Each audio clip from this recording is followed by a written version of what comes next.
in Los Angeles, and there he is. Here we go. I'm tired of wearing jerseys, Will. No more kits. Every single team I'm rooting for loses. So, and there's no way you're gonna catch me with an England or Argentina kit. So I'm rooting for the officials to have a controversial moment. So you've gone full Earl Hebner on us and gone for the WWE referee outfit. There you go. I'm coming in for the 3 count, baby. I did not expect that any way, shape, or form. But Kurt Angle coming in. Hopefully, I can do an angle slam on someone and disrupt this match. Who will this Falkland Derby. Who will it be who gets knocked out tonight, though? And who will face Espanyol in the World Cup final come Sunday? After a stunning victory over France last night, 2-0 winners in a game that they utterly dominated and nullified that French front line. The big talk in the office, in the group chats today. Was Spain brilliant? Did France just not turn up? Or more likely, was it a bit of a combination of the two? We'll break that all down for you on the show today. The great Erik Bielderman will be with us to look back on France's performance. We'll hear from Emmanuel Petit as well. And of course, we will start to look forward to tonight. Jim Proudfoot will be in the house. History is going to be made on Sunday either way. History is going to be made. Either the reigning world champions go up against the reigning European champions in a World Cup final for the first time ever, or for the first time ever, we get a repeat of a European Championship final in a World Cup final. Will it be England? Will it be Argentina to go on to the World Cup final? We'll break it all down for you here on the S Word, sponsored by Calci. Come on, England! What people won't be aware of, Master, is that I've already recorded the intro and the outro to the show today. And recording the outro, I got so excited shouting, "Come on, England," I managed to break the chair I was sat on. So the podcast today is going to be must-watch. Let's put it for you that way. Is that a good omen or is that a bad omen? That is the question. Is this like when you break a wine glass or a plate, or is this? I'm taking like a mirror? It's wine glass at a wedding rather than mirror. That's the direction I'm going to go with for it. Yeah. Let's go with that. What's the equivalent of Opa for the English? Hey! Look, we've got a fantastic show coming up for you today. The great Troy Deeney's going to join us, the former Watford captain. We're also going to be talking to, as I say, Erik Bielderman. Jim Proudfoot, our matchday commentator for the game today, is going to preview the game with us.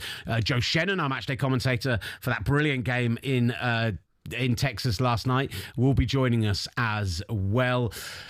But, Master, we've got to start off on that question. As Spain stunned France, we said that we thought they could. Our guests all said that midfield control was going to be so important. Was it a Spanish masterclass, or did the French limp out of this competition? Before I get your thoughts on it, let's hear from the great Emmanuel Petit, who was on breakfast this morning, and it's fair to say was pretty damning of what he saw from the French last night. We looked so nervous, so far away from our level. Tactically and technically, we were so poor. Credit to Spain. They really deserve to win. They play really well. I thought that we were different with what happened, 4 years ago. But it was kind of the same game, and they control everything. We had no inspiration, no creativity, no personality, and it was so sad to watch them.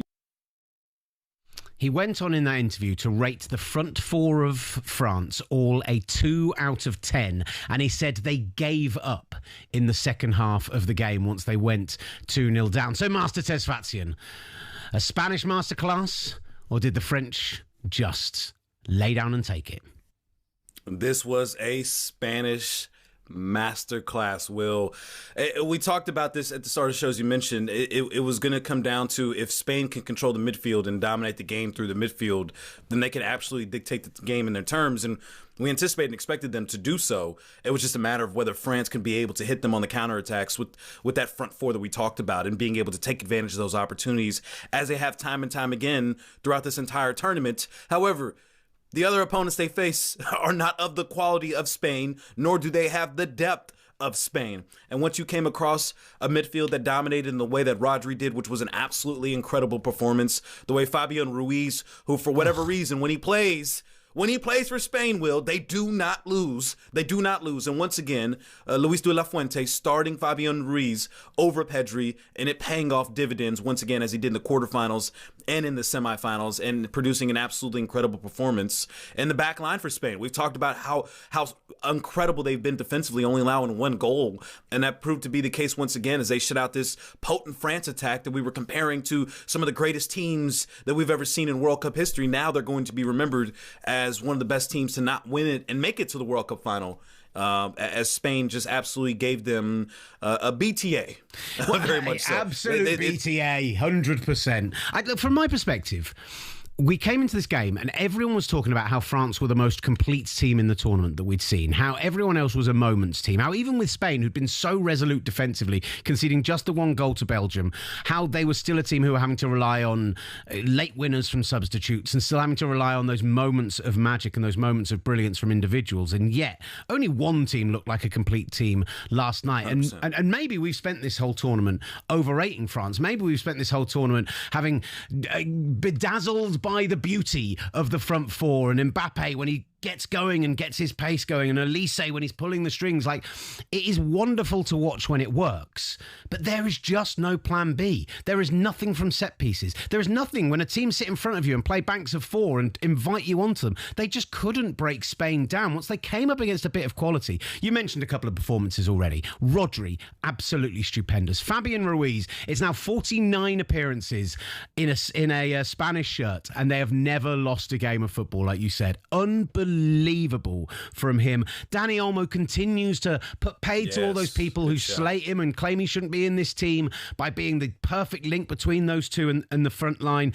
Marc Cucurella was brilliant last night. Pedro Porro, other than just getting the goal, of course, and his movement in that, we've always known going forward Pedro Porro was excellent. He was brilliant defensively last night. Kubasi, as a 19-year-old, absolutely controlling that France front line. For me, hands down, the performance of the tournament from anyone so far.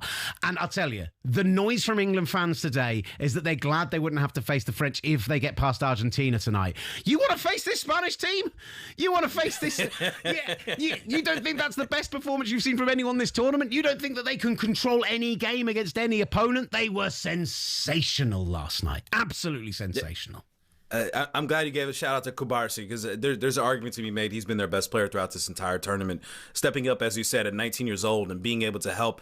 I mean, there were some challenges and some one-on-one situations that Kubarsi, it felt like he was a 40-year-old Pepe with the level of veteran understanding that he had out there on the pitch. He has been absolutely tremendous throughout this entire tournament and being a rock-solid defender for Spain. But as you mentioned, we have talked about, though, the weaknesses that France does possess in this 4-2-4 and the imbalance that creates with the midfield and the amount of pressure that puts on the two holding midfielders along with the back four, especially the fullbacks, where if you found a team that knew how to attack, that could dominate possession and really poke holes at the technical weaknesses of France in that midfield and being able to take on some of these fullbacks that we've questioned in some one-on-one situations, that you could find success. You could find success. And I know a lot of American casuals saw the penalty decision with Luka Dean and Lamine Yamal going after the ball. And, you know, obviously a lot of people felt some sort of way. The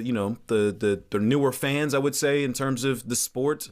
Obviously, that is a textbook penalty. Yeah, I don't think there's any way to go around that. I understand that it's clumsy and accidental. Yes, but clumsy and accidental doesn't mean it's not a foul. And, that is what Luka Deeney can give you. But, yeah, I'm with you. Stonewall penalty. It's tough, you don't see the defender, you're going after the ball, and Lamine's going after it, and kudos to him and credit for him for going after the ball. Maybe there was a little chicken wing there, if you But he's want to jumping with his arm against his side. I get it, but there might have been a little, I get that. I'm not arguing it. That is a pen. I'm not arguing that. I understand the perspective that could see that. However, like you said, his arm was by his side, and truly, I think that moment truly allowed Spain to further dictate the game on their terms. And as you mentioned, and Emmanuel Petit did it very so eloquently, it felt like from that point they were a bit stunned But we've seen from this France side time and time again in these big competitions, big tournaments. You go back to the World Cup final where they're struggling, they're down, and with around that 70th minute, we're accustomed to seeing Kylian Mbappe unlock himself, and in those final 20 minutes, just become the world class player that we know he is, and providing these brilliant moments in the final 20 minutes of these huge matches for France. We didn't see that, Will. Well, we didn't see the superhero Kylian Mbappe carrying the team on his back, nor did we see that from Michael Olise, who had a disappointing performance. Desiree Doué and Bradley Barcola, as they come on the pitch, Desiree Doué had a chance with an open net and hesitated, didn't take it one time, and of course Ousmane Dembele.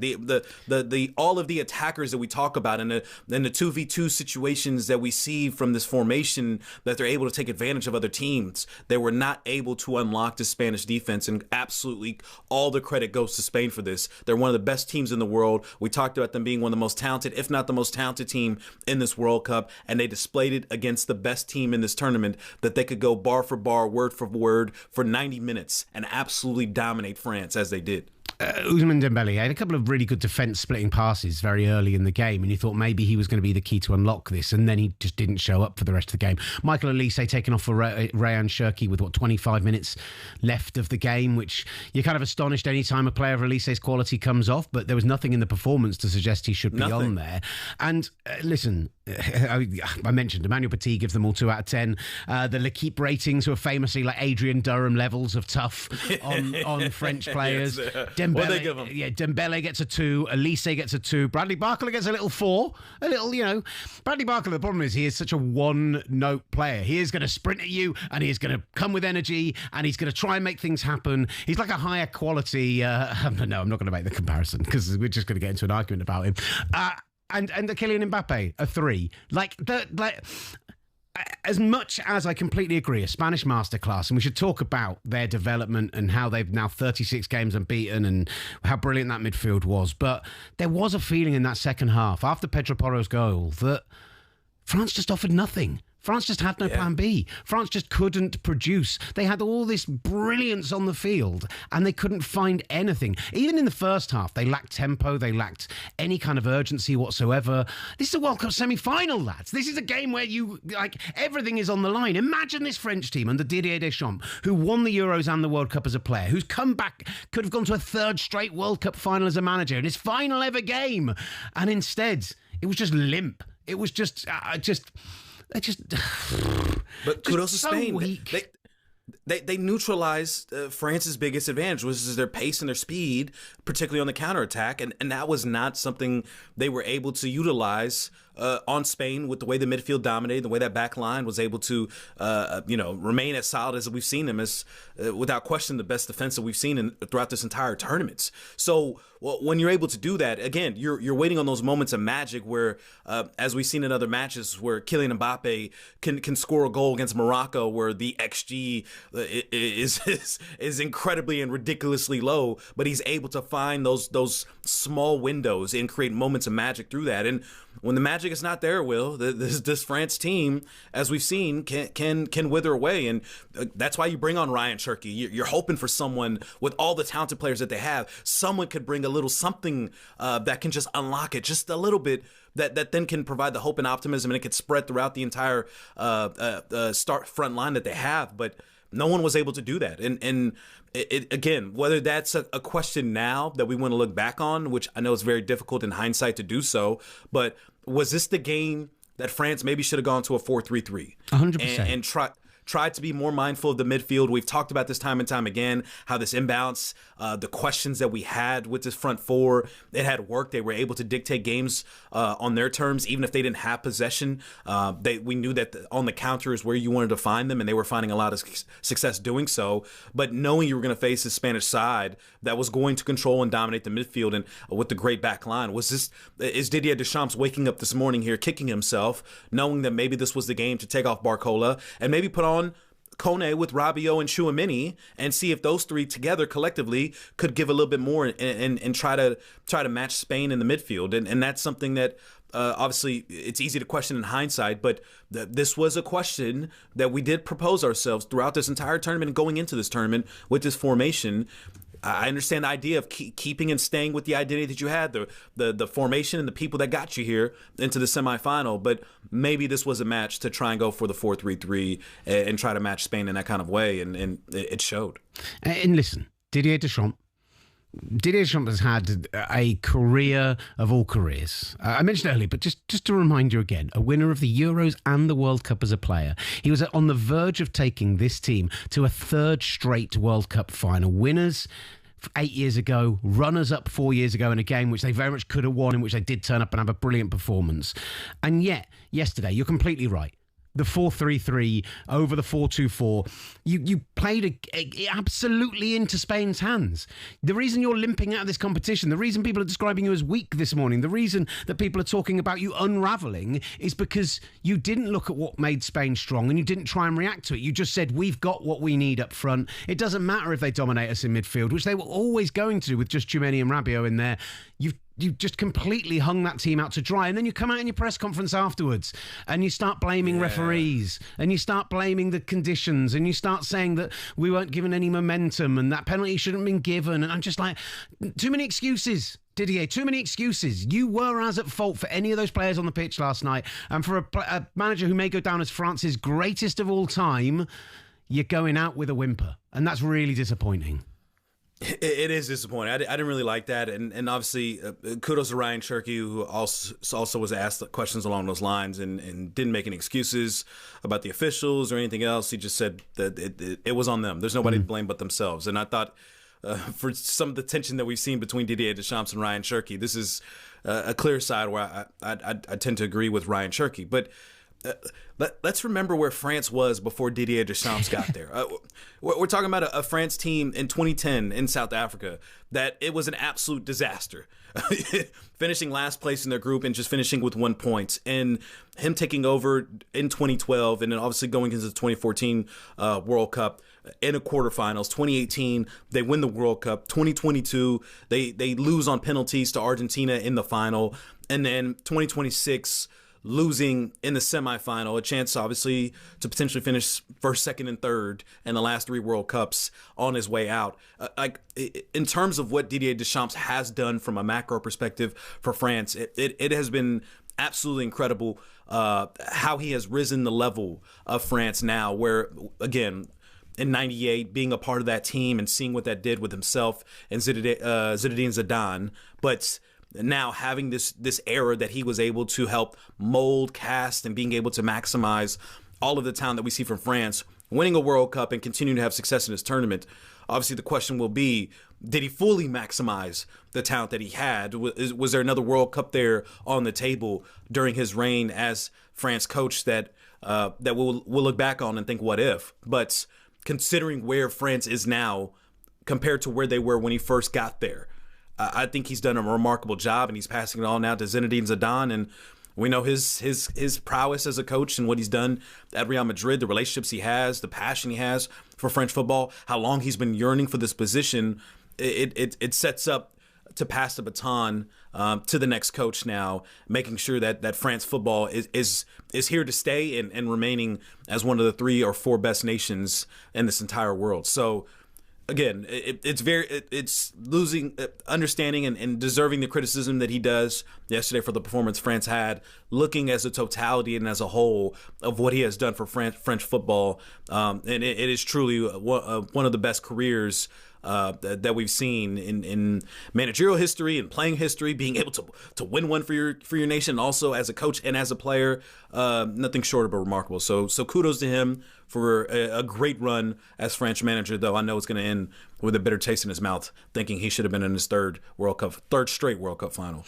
Didier Deschamps passing the ball off to Zinedine Zidane to carry it for the beautiful finish. It feels like very 1998 to me. That, look, we've got so much to come up on the show, and we will continue the France breakdown with Erik Bielderman a little bit later on. We will talk Spain and praise them, but listen, we've got 5 days until the World Cup final. We've got plenty of time to talk about that magnificence of their midfield. We'll talk lots of Spain, don't you worry. A chance now to join the brilliant West Germany team of the early 70s, that unbelievable French team of the late 90s, and then their own Spanish team of just 14 years ago to win both the Euros and World Cup at the same time. So they are in a beautiful position lined up for Sunday. But will it be Argentina? Will it be England who go on to face them in the World Cup final? I'm not going to lie, I've been kind of bouncing off the walls a little bit today, but I've managed to stay quite steady.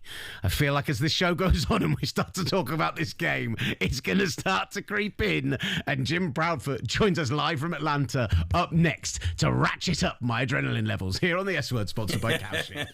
The S Word with Will Gavin and Master Tesfacion from talkSPORT.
Words here.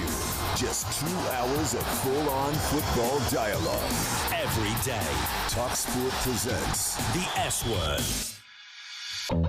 You're back with the S Word, sponsored by Calci. I'm Will Gavin, live in London. The great Master Tesfacion. I'm out here rocking my 82 England shirt, the one that I've worn for every game so far. The Master digs me out for wearing the same one all the time. And Master is out here looking like a Black Earl Hebner. He's got his dreads down. He's got his black and whites on because tonight, for the ultimate hate watch, he is unable to pick a side. So apparently he's picked FIFA. That's from what I could understand. Yes, what's going on, Master? As the FIFA shill, I am here to support the CONCACAF official that Lionel Messi has never lost to when he's officiated this game. So, you know. Hey, listen, I'm not one for the conspiracy theories, as you well know. Yeah. But they're not helping. I can't wait for tomorrow. They're not helping themselves, are they? By giving an MLS referee the gig, who has given multiple penalties to Inter Miami, and who they have never lost when he's refereeing their games. Like, come on, you're just giving the internet fuel here. What on earth are you doing? Like, you might as well have put Michael Oliver in charge for all it mattered. Like, absolutely ridiculous. I cannot wait. As soon as you see this, you are going to be so upset when that penalty gets called and Messi's stepping up to the box, so stepping up to the spot, and you're just going to be so nervous, not knowing what the circumstance situation is. But if Messi's the one stepping up to the spot, I actually might feel all right about it. You got a 50-50 chance. He's got a worse penalty percentage than people doing stutter steps so far this tournament. So I think I'm going to be all right, to be honest, brother. He is also a stutter step believer in some situations whenever he decides to use it. It worked for him in 2022. For some reason, he got away from it this year. There we go. Right, let's look forward to this game tonight then. I promise I'm not nervous in any way, shape or form. Not at all. It's just for the fourth time in England's history, they're going off in a World Cup semi-final, and they're facing one of their oldest rivals. 2 moments forever indelibly associated with England's World Cup history. Enrique to Maradona. Different class. Different class! Wait a minute, he's taking another card out for Beckham. It's a red card for David Beckham.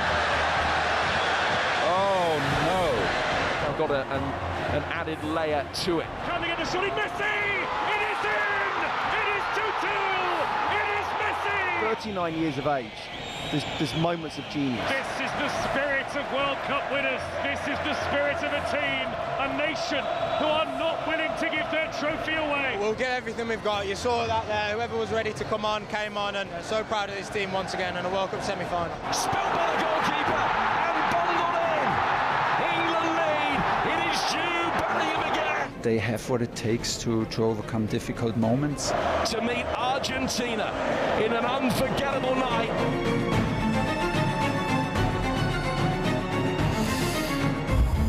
Live tonight on talkSPORT. England, Argentina, the World Cup semi-final. They've faced off 3 times in knockouts before. England beat them on the route to winning the World Cup in '66. And then you heard commentary from those 2 losses. Diego Maradona's wonder goal off the back of the hand of God in '86. David Beckham being sent off in '98 on the way to Argentina, knocking England out on penalties. 2 brilliant moments of commentary. And what we need tonight is a moment of English commentary, giving us the moment this time, giving us the upper hand. And the man who is going to deliver it for us is talkSPORT's Jim Proudfoot, who joins the show right now. Jim Proudfoot, how are you, sir? Yeah, I am really good, thank you. It's good to see you, fellas, and I too am shaking, but I'm putting that down to a lack of caffeine rather than anything else at this point of the day. It's just an extraordinary match that we've got tonight, and you can't imagine it passing off in some kind of routine 2-0 win for either team, can you? It just feels like one of those days that there's inevitably going to be drama, upset and controversy somehow. Listen, I haven't had my say on this yet, but we were talking about it in the canteen earlier, and my prediction for tonight is that Argentina have conceded to Egypt, they've conceded to Jordan, they've conceded to Cabo Verde. They were meant to be strong at the back, and Lisandro Martinez has looked an absolute liability. I've got England winning this by at least 2 clear goals in a surprisingly comfortable game. That's where I'm going. That's what I think is going to happen. I'm going to look like a mug in like 8 hours' time, but I'm going with it, Jim, because it makes me feel better about it. Excellent. I'm all over your faith, admiring your optimism. That's great to hear. I don't share it, but it's great to hear. I don't think anyone else does either, but, you know, it helps me believe it in my heart that it will happen. It's genuinely that thing of... Bless your heart, as we say in Texas. Bless your heart. I feel like neither of these teams have shown their full potential, right? Neither of these teams have stepped up to that top mark that we know they are capable of. But for me, England have faced 3 top 11 sides in the world. For me, England have faced real quality. I'm yet to see Argentina do it against a good team. So, Jim, surely that gives you some kind of pause. No, absolutely. I mean, I think that England have had much the tougher run to get to this point. Argentina's path to the semi-finals has been gloriously easy. I mean, I think that there would have been massive inquests in Buenos Aires had they not been in this game at the very least. And I think the fact that England have had to raise their game against higher quality opposition so far, particularly away to Mexico, stands them in really good stead because they know that they can go up through the gears, whereas Argentina just have to hope that they can. I mean, Argentina are in this extraordinary winning run. 13 games in a row they've won, during which time they've scored 38 goals and they've only conceded 7. But if you take the last 3 games in isolation, we were there for the match against Cape Verde, where I thought they were really poor, couldn't get out of first gear, looked as though they had completely written off the opposition. And as soon as Cape Verde equalised the first time, Argentina knew they were in a game. It was too late really to do anything about it. It just became a slugfest. Second game against Egypt's been well documented, where the Egyptians certainly felt some of the significant decisions went against them. Blew that 2-0 lead, which showed great character from Argentina to be able to get back into it. But nevertheless, they were 2-0 down in that game with 12 minutes to go. And then Switzerland, mighty Switzerland, take them to extra time in a match where had Embolo not been sent off, and for the record, what it's worth, I thought that was absolutely the correct decision. I thought it was a shocking dive and thoroughly merited a second yellow card. But had he not decided to press self-destruct for Switzerland, the Swiss could have won that game. So you look at Argentina and think, well, do you know what? You can get at them. And this fantastic defensive record that they had coming into the tournament is now a myth. Spain have got a fantastic defensive record. Argentina, though, certainly haven't. Jim, I get the idea that England has played tougher opponents. However, Argentina's won a World Cup, and this feels like a veteran team, for better or for worse, that may play to the same level as their opponents, as we have seen, and being able to squeak out some of these matches. My concern is that even though they haven't played tough opponents, they know how to handle tough opponents, and this team is very experienced in playing those kind of matches. Particularly this core, is just kind of one of those moments where, despite them not playing to the level of their expectations against some of these quote-unquote lesser opponents, that we could see in Argentina that plays up to the moment, considering all the geopolitical strife and all the Argentines chanting for 8 hours in Atlanta yesterday. That there feels to be a lot of motivation and juice behind this one to get them riled up. Absolutely. This is a special game for England fans, and make no bones about it. It's a very special game for Argentinians because of that geopolitical situation, as you've mentioned there. And I can't come on here over the course of the last 6 weeks and always talk about England's ability to raise their game and they're better against better opposition if I don't acknowledge the fact that the same is true for Argentina. That would just be plain daft.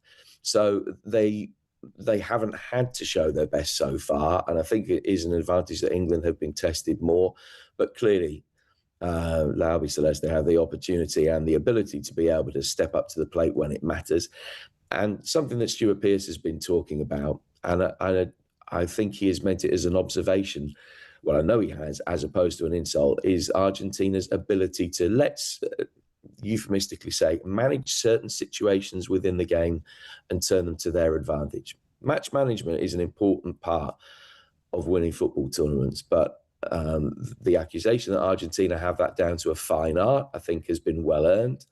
And this is the kind of game in which you have to be streetwise. And that is certainly Stuart's worry, and I would share it, that England have got to make sure that they are absolutely on top of things in that regard today. Match management is a great way to say it, by the way. I love that's a great phrase. Match management. I love that. How do they do that then? What is the match management? What is the approach from Thomas Tuchel? Kind of, we saw it in Norway where there was a little bit of throwing stuff at a wall to see what stuck in the second half. I felt like it was trying different formations, flip to 5 at the back, going back to 4, or everything they tried to do. Do you think they have to come up with a special plan to deal with Messi and the threats, or are you expecting this to be line up as we've played, play our game, and we expect to beat them that way? Well, to a certain extent, I think it's a little bit of both, Will. Messi clearly is a threat, but people, and we've spoken to Tim Vickery and other extremely knowledgeable sources about South American football, and the message is always the same. If you just worry about Messi, you're done, because Julian Alvarez is such an important threat for them that if you just concentrate on stopping the supply line to Messi, they will absolutely, completely carve you open and take advantage of that. So Messi's positioning and drifting off to the right-hand side is going to cause Nico O'Reilly a kind of problem and test that he will never have experienced in his career before. And it'll be very interesting to see how such a prodigiously talented young man is able to deal with that threat. They've got to try and deal with Alvarez. But listen, I think we've already talked about Argentina's poor defensive record, and you have to try and go and win the game. This isn't going to be a game, I don't think, that will end 1-0 either way. I can make a case for this being another England match that is maybe 2-2 by half-time. It just feels like that sort of encounter is going to play out. So, taking back the other way, the weakness in this Argentinian team is at full-back. Not necessarily Tagliafico on the left, but certainly whoever plays on the right, be it Molina or Montiel, you can get round them. The Swiss identified that and basically spent half an hour just trying to plug away and get in behind Argentina's right back. If Anthony Gordon can see a lot of the ball with clever interchanges around the edge of the penalty area, that could be enough to potentially win the game for England. They've got to deal with the threat of Bellingham and Harry Kane, who scored 12 goals between them. The first time that in World Cup history, any team has had two players that have scored 6 or more in the same tournament. And we've still got 2 games to go. So I think that there are certainly ways that you can expose Argentina. What you've got to make sure is that you don't let someone like Romero or McAllister get under your skin. You don't let the red mist descend. Whatever is said or done on the pitch, you've just got to try and rise above it. And let me reiterate, that's not a criticism at this stage of anything that Argentina may do tonight. It is merely an observation about how they go about winning the game. And I do believe that you need a little bit of that housery, for want of a better expression, to be successful. But they will go about it that way. And it will be a very important part of the brief to the England players in being able to deal with that. That's a good point, though, because, again, the emotions are going to be running high here. And there's going to be moments and spats and, you know, the tension that's going to exist. And obviously, that is, we're going to expect that, obviously, from Argentina. But we have seen, you know, Thomas Tuchel emotional on the bench. We've seen Jude Bellingham displaying that. Do you lean in housery for housery here in the situation? Do you try to avoid it? How do you game plan for the emotions that you know Argentina's going to play in this match with, and how do you combat that? Does everyone have to bring that out, or do you want to mitigate that and stray away from that? Even though we know England can do housery just as well as Argentina can. Maybe not just as well. I'd say we're good at it, but I'm not sure we're Argentina good. I mean, okay. I'm giving you guys credit, okay?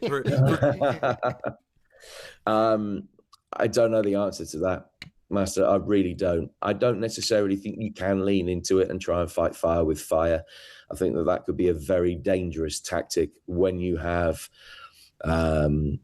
a referee who has the potential to be quite card happy tonight.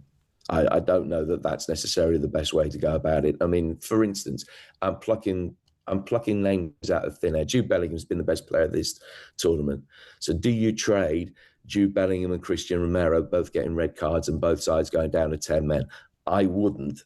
The Argentinians might think that is a fair trade potentially. So that's the kind of situation that I think you've got to try and guard against. I don't think you can fight fire with fire.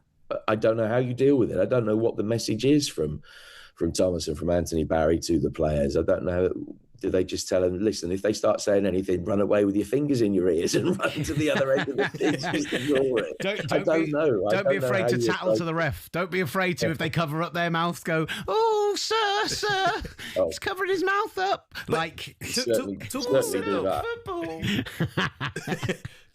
has said, though, he's wanted to embody the English identity with the physicality and tough football going into this tournament, while he brought on some of these guys. Isn't this a game that calls for that?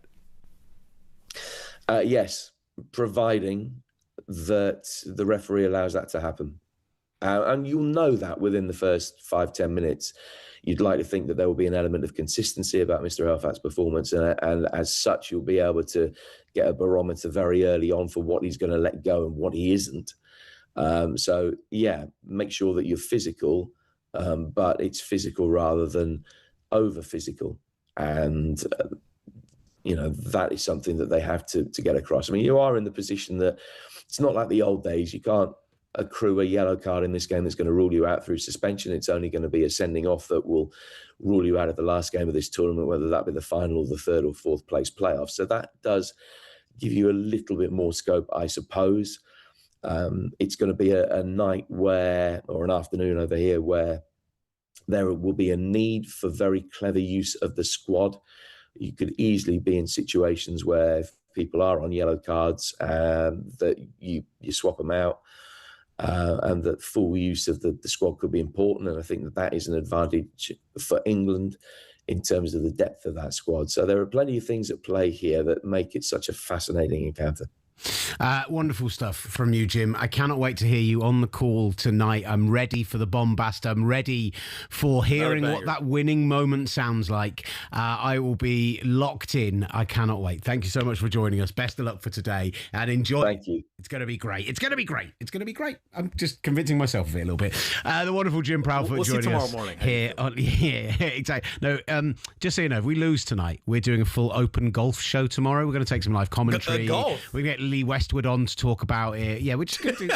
It's the Open Championship. It's one of the biggest events in World Sportsmaster. Didn't you know? That's. We should get Ollie on the show. We're live from Brazil. Yeah, there you go. Perfect. Anything to distract us from England. We got quite a few people getting in touch on the chat. Obviously, our good friend Joe has got in touch with the show. He says, "Love the referee shirt master." He said he used to officiate college football and high school. I know football. this is not a soccer referee shirt, but this works. We got the point. He also said Spain made France look ordinary. What a performance. Are they on their way to another World Cup title? Just their second ever final. They face England, two teams going into their second ever final, looking for their second ever World Cup victory. What a game that would be if it's Spain, Argentina. It's the world champions, the reigning world champions against the reigning European champions going head to head in a champion versus champion clash. If we're going to get all WWE about it. This is the Felicima we didn't get because of the Iran strikes. There you go. That's what the world is obviously looking for. Please no. There's loads still to get into, so we will continue to do so. We're going to continue looking at that brilliant Spain performance and how ordinary they made France look. Erik Bielderman will be with us. Joe Shennan will join us. He was there in stadium last night. But up next, let's get some feel on the ground in Atlanta. The FBI have said this is the highest risk game of this entire tournament of potential troubles. Let's see if the vibes are good. Kev Egan is going to join us up next here on talkSPORT. Bringing all the biggest football debates stateside. The S Word from talkSPORT.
people who love football in North America.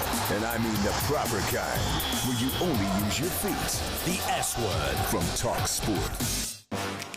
Hello, welcome back to the S Word, sponsored by talkSPORT. I'm Will Gavin, live in London. The great master Tez Fatsion out in Los Angeles, full ref kit for the day. Look, I appreciate you didn't go Argentina. That's the one thing I'll say. I fully expected to come on here and you to have completely sold out and gone head to toe like the ultimate anti-Messi stan that I know. Just went, do you know what, for the sake of the bit, and you didn't. So I appreciate that. Different stripes. Listen, I was thinking about it. There's an Argentina Thrasher kit that actually. And I'm not one for Argentina gear. If I ever get one, it will be a Maradona kit because that is that's one a of my beautiful goats. thing. That's fair. It is that's a beautiful fair. thing. But there's an Argentina Thrasher kit that Adidas just dropped. There were some texts that were sent out. The possibilities of bringing that on air, but I digress. I went with the officials. Right. Let's go, officials. Come on, refs. Let's just have a good... Come on, you refs. Let's have a good, clean game, everybody. Up the refs. Dirty Reg gets in touch. Says England been out there dancing with the ball. I think they've been pretty good. I think that might be a slight overstatement, Reg, but we've had some moments. Go Hamilton says 3-1 Kane brace, Bellingham goal, Messi penalty. I like that level of prediction for tonight. Hey, it's 2 clear goals, so that would be fine with me. And Maurice... the Messi penalty. That'll be getting nervy there in the 60th minute. It's 1-1, whatever. I just wanted to tell you about Maurice Moulet, who got in the chat right at the start of the show and said hi, and then after 15 minutes of us burying that France performance, just typed bye and then left the chat. It's going to be me tomorrow when England lose. I'm just going to storm out of the studio and be like, yeah, you're doing a show on your own, pal. We've been finding other great sporting events that we can preview in place of talking England, so... England loses, I can do 5-hour shows. I can do the sports bar if they want me to. I can do the breakfast. I can do whatever talkSPORT wants me to do if England loses tomorrow. No issues. I am available 24 hours. Some interesting comments coming from Jim and Simon Jordan over on talkSPORT, where Simon Jordan has said beating Argentina in the semi-final would be the justification for appointing Thomas Tuchel. I'm a Thomas Tuchel fan irregardless, but I think... For a lot of nations, we've talked about what their minimum expectation was. I don't think minimum expectation was semi-final necessarily for England, but winning a semi-final is... Yes, you have justified why you made a move and changed things. He is a great manager. We know he's a great manager, but go and win it tonight, Tommy. Go and win it tonight. We'll hear from You Thomas don't think he's Tuchel. already been justified? Beating Mexico at Stadio Azteca, beating Norway, getting into the semifinal. The first semifinal, I mean, outside of you, the rest of the crew has never seen what England in the semis in their lifetime. So I don't know. I feel like it's already been justified, regardless of what the outcome of this match is. I think Thomas Tuchel has taken England further than they've ever been since 1986. It's hard to dispute with the pathway and the results as a result of it. I think he's done a great job. Now, we know that this game is about so much more than just football, the geopolitics of it all, and not just about Messi facing England for the first time ever, but about those knockout stage games at 86 and 98, about that David Beckham getting some kind of redemption with his penalty in 2002. But it's fair to say the streets of Atlanta are going to be seeing, hopefully, quite the party over this next 24, 48 hours. That's what we keep fingers crossed it's going to be like. So let's go to our boots on the ground. The wonderful Kev Egan is with us. Here he is, outside the Irish exit, looking stunning. Kev, are they already out there? Are they already in the queue? Are they already battering down your doors? I'm hearing they're making their way right now. This place was rammed all day yesterday, all throughout the game, obviously. You had great characters. A guy by the name of David Bracknell was doing the rounds over in the UK, obviously. David Bentley. Everybody was here having fun last night. The place was bouncing. If you head to my social media at Kev_Egan, you'll see like the amount of videos of just fun. Everybody was having a great laugh, great spirited fun between Argentine fans, English fans, obviously. It was just a lot of crack. So we're going to see now today how things will be. I'm hosting the FIFA Fan Fest at Centennial Olympic Park, and I'll be broadcasting all day for ESPN. We've got our cameras set up. I'll be on ESPN FC very shortly from here. So it's just going to be bonkers. It's going to be absolutely insane today. A little bit anxious by the whole day because it's just overwhelming, given that I'm an owner of the Irish exit here and we're the closest pub to the stadium. But our staff are geared up they're in there. They're ready for battle in the best way possible. At the video footage I saw yesterday, it wasn't English and Argentine fans going at each other. I saw a couple Argentine fans from rival clubs in Argentina going after each other and someone being arrested. And obviously, with the FBI and everything that's being called in and the high risk that this has, how is the city feeling for this? Because I'm sure a lot of people are just now finding out that there is an issue going on in the Falklands and probably didn't even know where the Falklands was. Yeah, no, exactly. I think I saw an article on the BBC website saying that Atlanta's increased security for today. I hope so. I hope there's tremendous amount of security here as precaution, and they're not needed for any reason whatsoever. So far, I mean it sincerely, the English fans have been absolutely brilliant, and the Argentine fans have been as brilliant. So long may that continue. Obviously, it's going to be an incredibly tense game today. I hadn't even thought about the fact, Will, that it's Messi's first time playing against England, which is absolutely insane to think at 39 years of age. But so much history between these teams, rich history, rich football cultures, incredible quality on display as well today. And I hope the fans bring it in the same quality that we'll see on the field. I hope they bring it here in attendance as well. And listen, that is the hope, right? Because we saw it in Mexico. There was so much talk around that game after the scenes on the street after they're winning the round of 32, and the fact that there wasn't necessarily going to be love lost between those teams. And I know during the whistle and between the lines in the stands, there was plenty of back and forth going between the fans. But the reaction afterwards was beautiful to see. It continued this whole theme of this tournament, which has been a festival of football, which has been fan bases getting on with one another, celebrating alongside each other.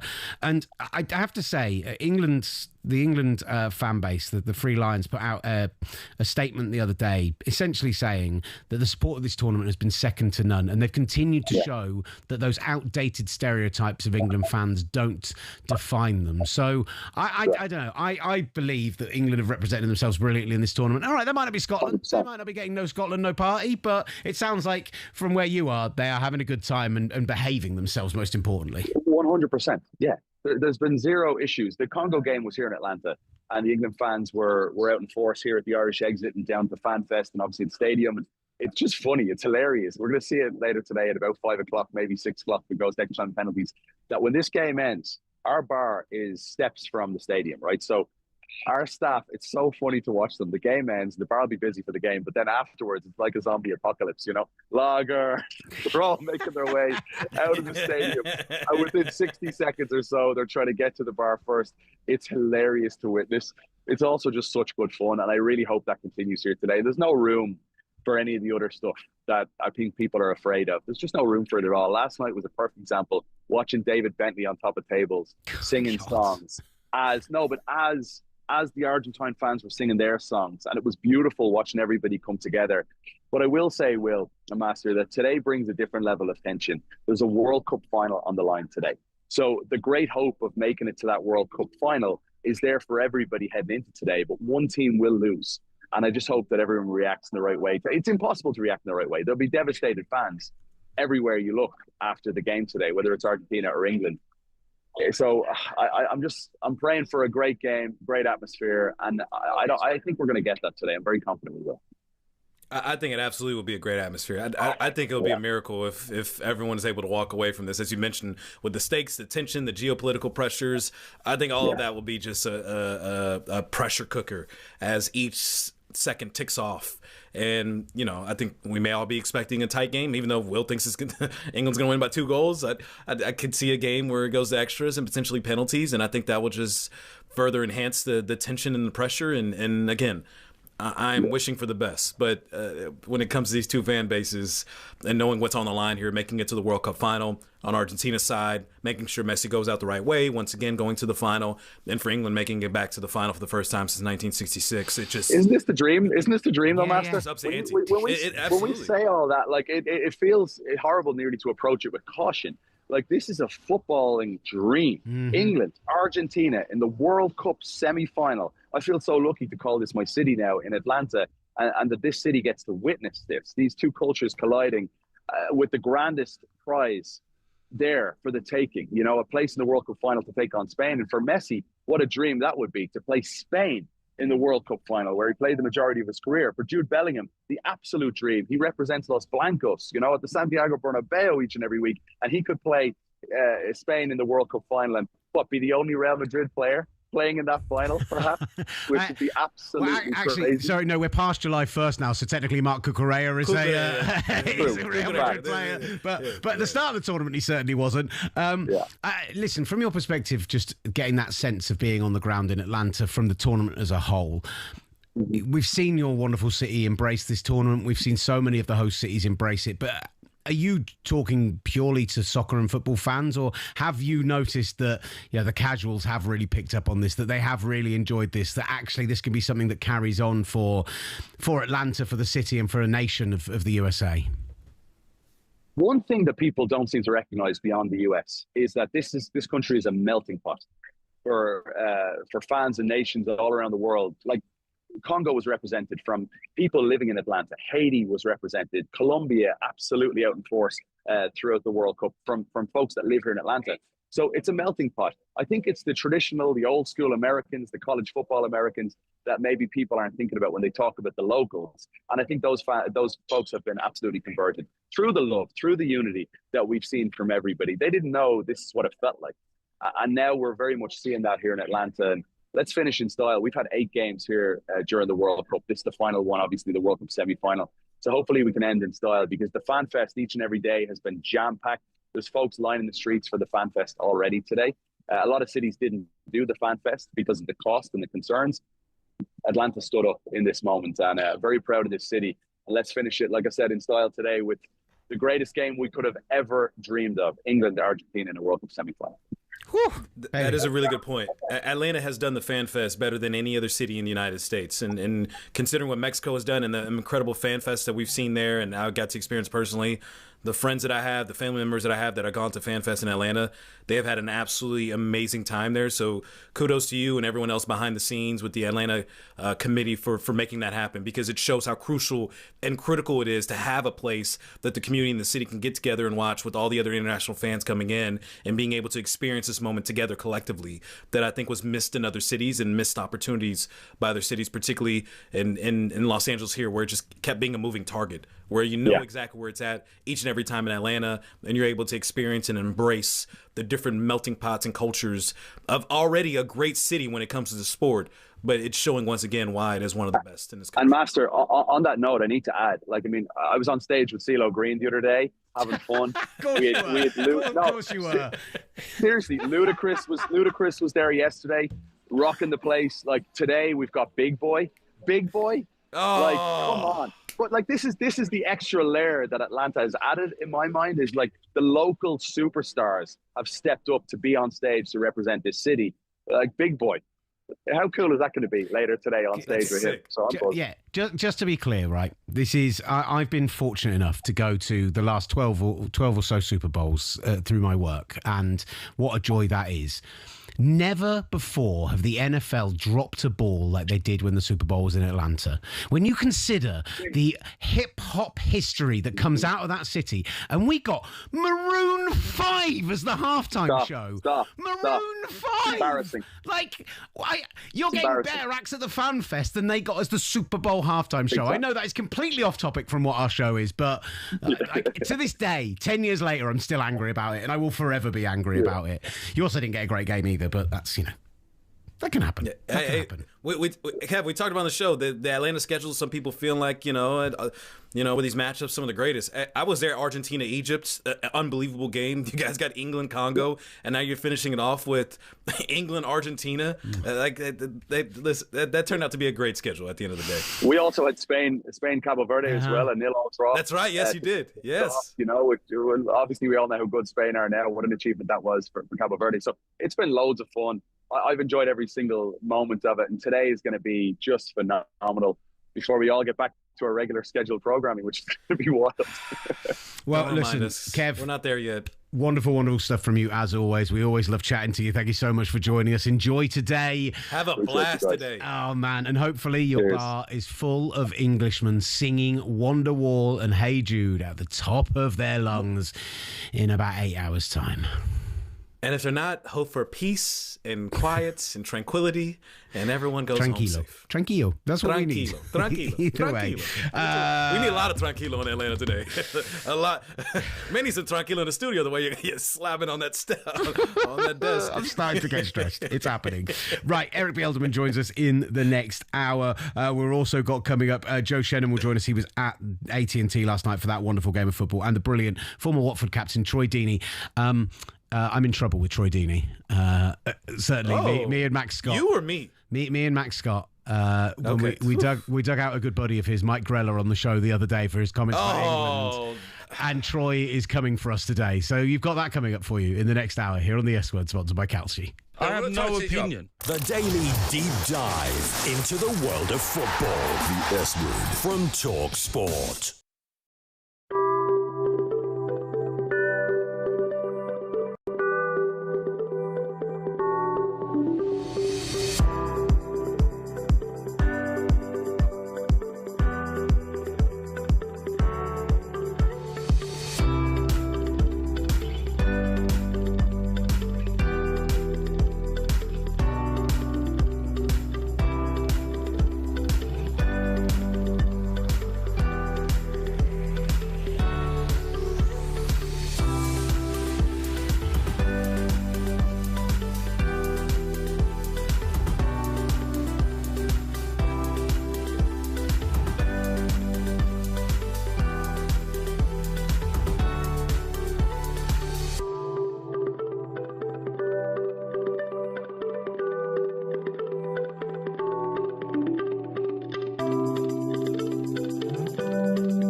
S Word, featuring Will Gavin and Master Tess Fassian. And a squad of big-name contributors. The S Word from talkSPORT. You're back with the S Word, sponsored by talkSPORT, as we look back on Spain's dominant victory over France to reach their second World Cup final all time after that brilliant 2010 team. And we look forward to tonight, as England take on Argentina, live here on talkSPORT, with the chance of reaching just their second World Cup final of all time and their first for 60 years. Mad to think, isn't it? Absolutely wild. Come on, England! Getting up in the chat, we've been asking for your predictions for tonight. Rachel says Julian Alvarez is going to score one of the goals of the World Cup to knock England out. Thanks, Rachel. Not a bad shout. It's not what we need. Not a bad shot. He's starting to heat up. I'm Will Gavin. He's starting to heat up, Will. The great Master Tesfazzi in his life for you out in Los Angeles. When I talked about my prediction ahead of speaking with Jim Proudfoot, I'm Will Gavin, and it's all me all the time. What's going on? The caveat to all of that is that my concern is that, much like England have been in this tournament, is that Argentina are a moments team. So I'm talking about, on paper, I think we are the stronger team. I think we're set up to beat them. I think we can contain them and everything else. And yet, as much as it took extra time to beat Switzerland, as much as it took Switzerland having 10 men, as much as they weren't impressive in that game, you look at the quality of those 2 goals to finish the game off, you do worry about that moment of magic from someone like Julian Alvarez, from someone like Lionel Messi. You know they've got that in them. That's my little caveat. That's what I'm scared of from this game. But I think we just want to talk about the X's and O's, the 90 minute. I feel pretty confident that England have got this. I believe. What about 120 minutes? Yeah, that's a concern. That's a worry. Let's not go penalties? No penalties, please. I don't want Emi Martinez. I don't want any of that smoke. None of that smoke, please. Coming on this hour, we're going to be talking to the great Troy Deeney, who will be joining us live here on talkSPORT. Now, I'm going from official to goalkeeper. Yeah. We need your Mike Grella take when we speak to Troy Deeney as well. But first, I haven't even listened to this. I haven't had a chance to watch the clip. I need to watch the clip during the break. Yeah, we killed him. We took some pretty hard shots. We didn't hold back. I thought maybe we'd be balanced and one of us would go after him and the other wouldn't necessarily. No, we both took aim and took fire. The fact that he played, the fact that Jude Bellingham and Harry Kane have scored more goals in this tournament than he ever scored in games for the Rough Riders, or like there were a bunch of other teams we named. He just got buried, basically. He's got absolutely buried. It was all right. What are we doing here? We're looking back on last night, right? Look, our next guest is one of our favourite people in the world. In many ways last night, despite the fact I wasn't hoping for a France victory, I loved the idea of him heading off to the Basque border, accordion in hand, and playing loud and dirty music, as he described it, to the Spanish to celebrate a win. But before we hear from him, let's hear how last night sounded live on talkSPORT.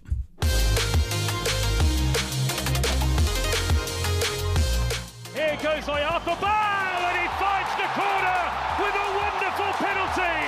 Spain's man for the big moment, Mikel Oyarzabal. Magnon gets right, he was nowhere near it, and France and Lucadinha are punished. France 0, Spain 1. Yamal's little touch, Olmo back heel, Yamal across, Ruiz wide. What a move that was from Spain. It's deflected behind for a corner. Porro's held it up, midway inside the France half, early ball, gets it back, Pedro Porro! It is 2! Pedro Porro kisses the badge! That is a golden moment for Spain! France 0, Spain 2! That's it! Spain are a game away from a second star! The European champions, now on the brink of becoming world champions again.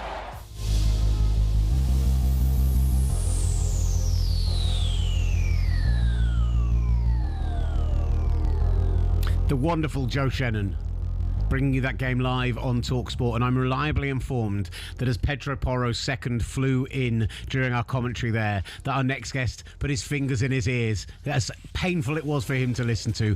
Let's welcome the wonderful Erik Bielderman onto the show. Oh, Erik, we were hoping we would be speaking to you on Saturday and on Monday, but it was not to be. This great France side undone by a Spanish masterclass. Yes, but remember our discussion yesterday. I told you that I was worried, I was afraid. I didn't really fancy the 4-2-4 system, that the game might be lost in the midfield. And it has been lost in the midfield. Rabiot couldn't by himself do the job for 3 guys. He did it for 2, and he got a yellow card after a couple of minutes. Then he was in trouble. Then Tchouaméni plays as a kind of third central defender. So the midfield was a free, open field for Spain, and that's exactly what we shared yesterday and what happened. And I had some Spanish tortilla, I had some Spanish ham. So at least I was ready to have something positive with Spaniards yesterday night. Maybe get you a bashed cheesecake as well. You know, that typically makes me feel a lot better when I'm a little sad in that area. I don't know about you. Yeah. I'm sad too. I'm sad, but we knew that Spain was a better team than us. According to the few last games we did play in Euro or League Nation, and they beat us always with the same style. We wanted to be, I would say, more individually positive, like everybody was saying, we have the greatest team in the world. No, we have the greatest player or the greatest offensive player on the paper. But yesterday, what's about Dembele? Nothing. What's about Olise? The 5 first balls he had to deal with before the 1-0, he lost it. First intention, he lost it. Mbappe was trying, but then second half, Mbappe was really trying for himself. He knew as a team it was gone. The problem is that we have a strong team of individuals, easy to win when we play Morocco, Sweden, Iraq, or the B team of Norway. What would have happened if it was the A team of Norway with the big Haaland guy? I don't know. So it's a disillusion, but it's for, I would say, the serious-minded person. And this is my minute of seriousness. This is something we were saying it before the game. That was an obvious trap, and we felt 2 feet on the trap, and that's it. As you talk about that, is there? We've discussed even before the tournament started. Is there going to be a certain point where Didier Deschamps is going to need to take one of those attackers off and go to a 4-3-3 and put in another midfielder? Yeah. Why didn't that happen? I understand the thought process of staying with the identity that has worked for you and gotten you to this point in the semifinal and has made this style of play very attractive and arguing with people that it has been the best team in this tournament to this point. But did the game against Spain call for a 4-3-3 over a 4-2-4? Yeah. I think it was like that with Mbappe first. It was like that with Dembele. Why so? Because Dembele is a Ballon d'Or, and individual process sometimes overshadow the team process. So these two guys, you couldn't really done it. Then Olise was such a gifted player before the tournament, and the first few games of the tournament, you felt you were having Griezmann, or you were having Platini, or you were having Zidane. But we saw yesterday that unfortunately is not yet at this level. And then you need someone on the left. So on the left, you could say, okay, Doué, you go on the bench. Barcola, you go on the bench, but one of you. So I think he was stuck by the principle of star system. And I am so surprised that he didn't go for a 4-3-3 system with Spain. Didier Deschamps, to me, is a hero. He has always been a very pragmatic manager. And yesterday, he was not pragmatic. And after 10 minutes, when you look at his face on the bench, this is the face of a man who knows that he has missed the point, that nothing can happen. And even on the 4-3-3 system, I do believe we might have lost the game, because we did play 4-3-3 system against Spain and we lost it, but we lost it with character. We lost it with will. This game, we lost it with shame. And to me, it's not losing. Okay, we lose the game, but not this way, not this way. We played like Iraq against France. We played like Sweden against France. We played like kids versus boys. So I finished to talk with you, but I am shameful. I want to go under my desk and forget about this mess. I'm sorry, we're going to have to make you talk about it for a few more minutes, but stay up from that desk. We need to see the camera. I do appreciate the passion, Erik. I truly do. Emmanuel Petit came on this morning again. We spoke about he's a man who's popped up on our show a couple of times in recent days. He gave the entire front line 2 out of 10. I know the L'Equipe ratings were pretty brutal on them last night, but the key for me was he said that when you went 2-0 down, they just downed tools, as we would say here. They just seemed to give up. Was that your perception? Was that, the substitutions not good enough? I never felt like France were coming back into the game at any point. Substitution, of course, were not good enough. Substitution were not strong enough. When at halftime you drop Rabiot, who was the only man to behave like a possible world champion. He played like hell in the first half. You drop him because of a yellow card. You fear about a red card. But before to fear a red card for the final, try to qualify before.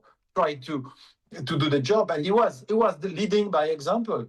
To me, the only chance for France at 1-0 was to go on the 4-3-3 system as quickly as possible to drop off one of the three. And to me, Dembele or Olise, that's the two guys you might have to drop. You could also in the midfield have Kone. To me, Tchouaméni was not fit to play. You had Kone, you had Rabiot, and you could have Zaïre Emery, who is a very skillful midfield player, versatile midfield player from Paris Saint-Germain. He can play right back. He can play everywhere. He is very, very skillful and gifted. You could have had also Cherki to come in after 60 minutes and to go instead of Olise or instead of Dembele. You could swap for a kind of revolution. Not do one change, not do two change. Do four change because you have to change. The central defender Saliba was having his back problem. Okay, but then you had 4 chances. Why to wait 55 and then 70? Go for it. If we lose with our bench. We must lose as a team, as a squad. A squad is 26 players. We have had some utility player who were dreaming to show something. So at least we would have said Didier Deschamps made a point to be active in the process of fighting the Spaniards. But after his body language, after 10 minutes, he was not proactive. It was like the team just gone. I know this is going to leave a bitter taste in a lot of French people's mouths, but let's take a step back and assess what Didier Deschamps has done. And I'd love to get your perspective on where France was before Didier Deschamps got there, particularly when we look at that 2010 disaster of a World Cup that was. He takes over after the 2012 Euros. And what Didier Deschamps, leaving now, how far has France come under his tenure, and are you appreciative of it, or is there something to be said about maybe there should have been more given the talent that was provided for him? Out of this game, I must say that Didier Deschamps has done everything for France, and he has done so well, and he has been 100% dedicated to the process of making the French football pride and to go for 2 finals of World Cup, winning 1, losing 1 on penalty and last minute miracle for Martinez, and going to the semi-final, which on a paper is a success, but on football terms is a failure. So he will be in the history of French football among the very best managers, like he was among the very best players, not because he was brilliant, but because he was a practical, I always forgot this in England, he was pragmatic, yes. He was pragmatic as a player. Some people were laughing at him because they say he has square feet. But in the midfield, he was doing the job. And if we were world champion in 1998, if Marseille was dominating Europe, also is part of Didier Deschamps. Didier Deschamps is a masterclass. But yesterday, we must say he missed the point. And it's easy to say it after the game, but recognize that from the early stage of the tournament, we were sharing that question mark.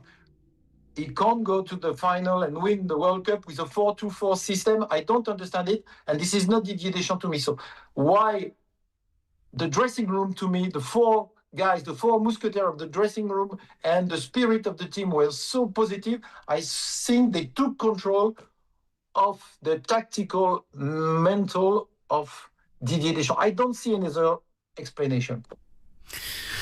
Just finally then, Erik, Zinedine Zidane going forwards. Are you excited about that prospect? Is he the man to take you another step further and keep winning tournaments with this team?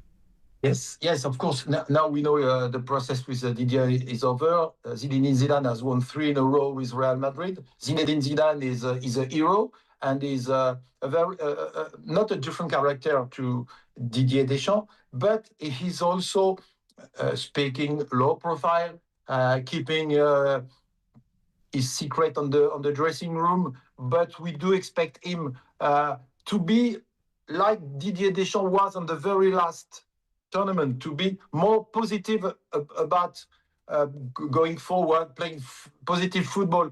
So, of course, there is an excitement, but I don't like positive football. I like winning football.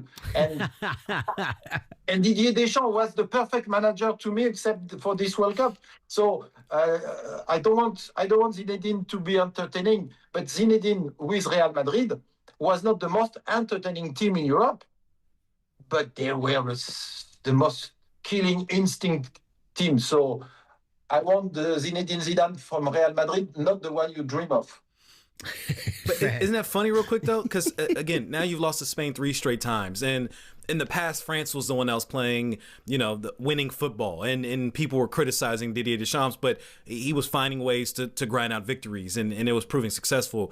Where Spain was the fun, team that played with flair and won Euros off of that. And now the roles reversed, where France was playing the fun football and Spain was grinding out wins, and it didn't matter whether it was fun or just grinded out kind of style. France somehow just cannot get over the hump and beat Spain in this stretch. For us to beat Spain, it's not a matter of style. It's not a matter of the quality of the opponent. The problem is that I think we are unable to beat Spain.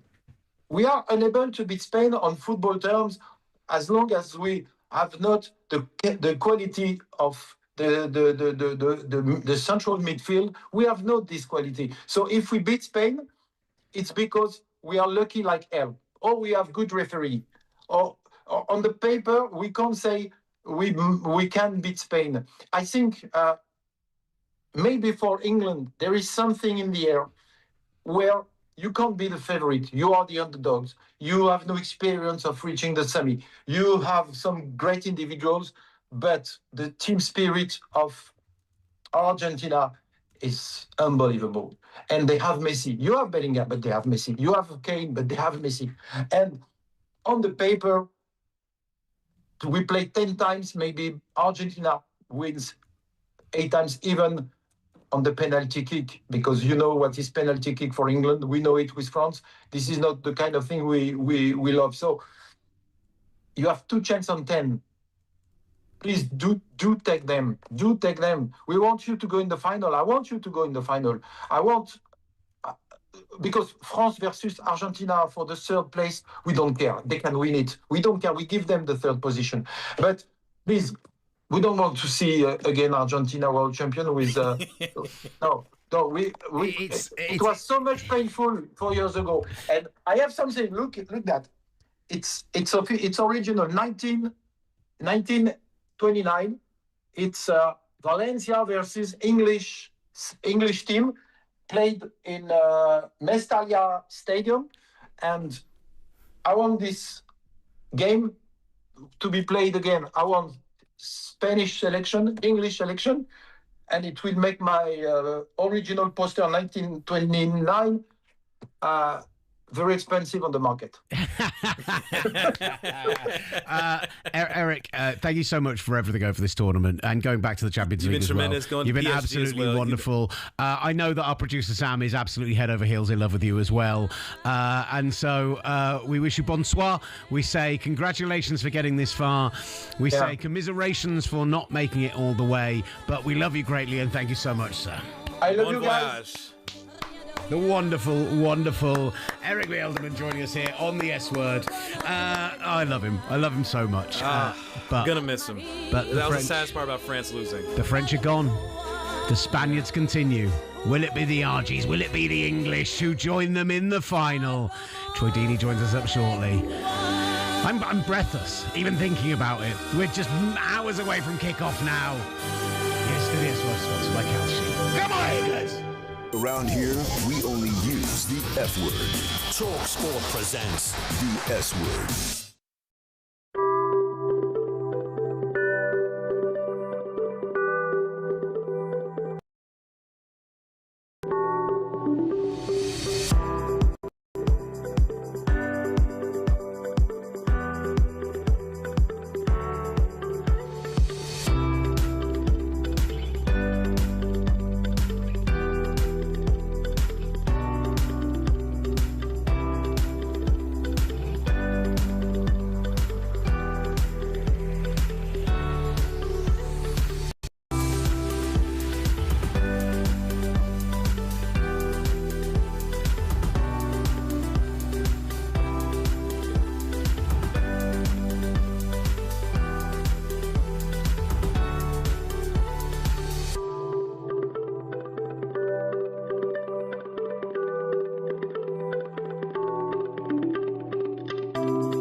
Kickoff to the full-time whistle.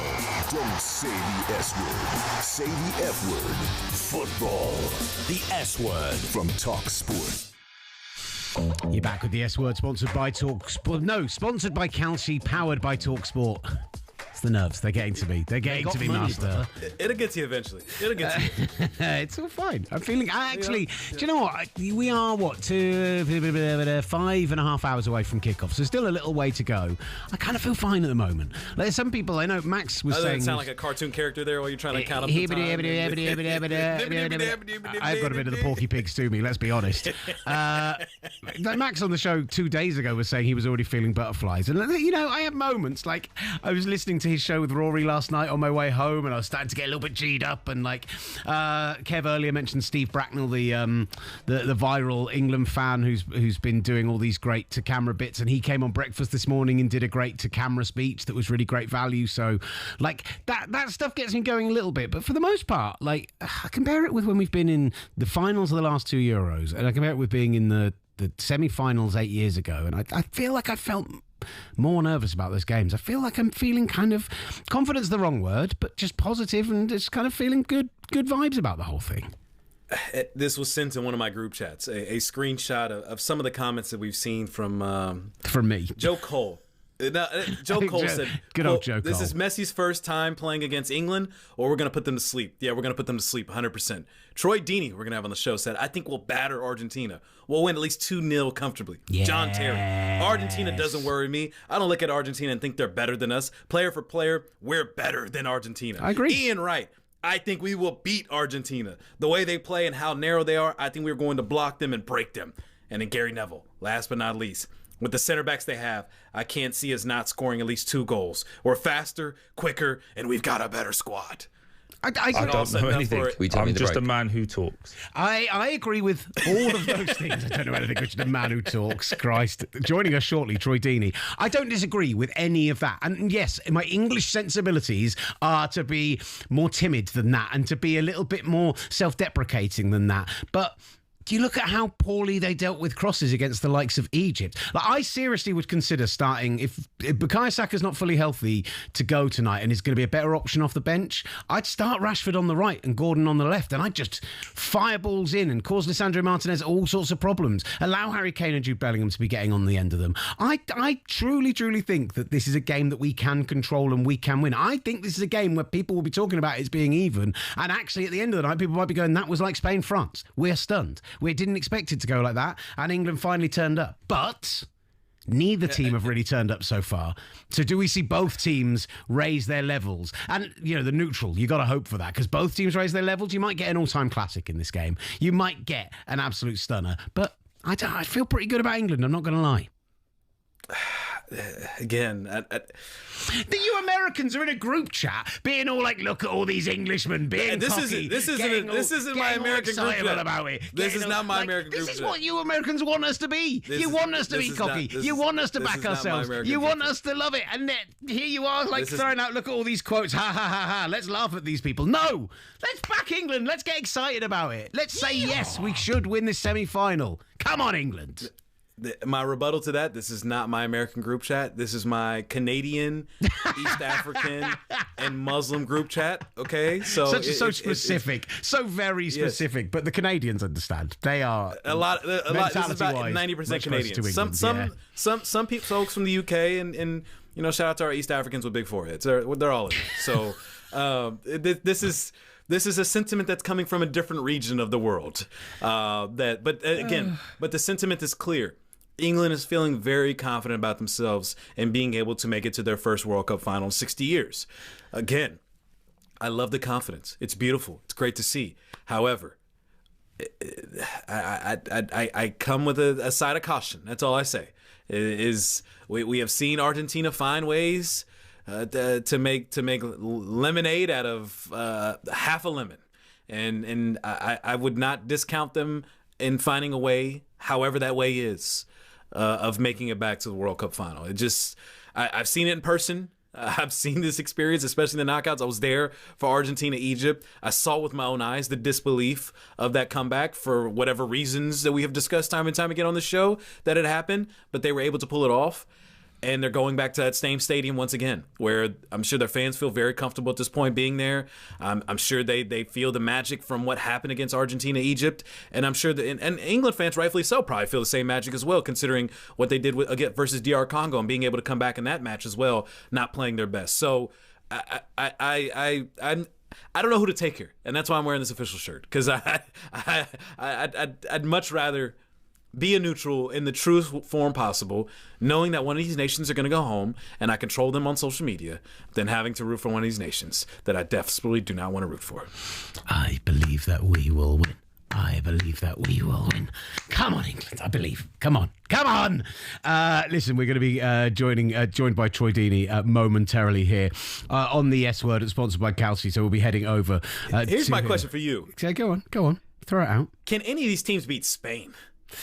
So that is a question I have, because it's Spain and the way that they perform, the way that they've played. And again, we can discredit them all we want to, because we expected a different Spain from what we saw in the Euros. They came in with the injuries with the wingers and lost some key members of their team as well. But finding ways to win and continuing to get stronger in this tournament with each passing game and saving their best performance in this tournament for who we consider to be the best team performance-wise in this tournament against France and absolutely dominating them.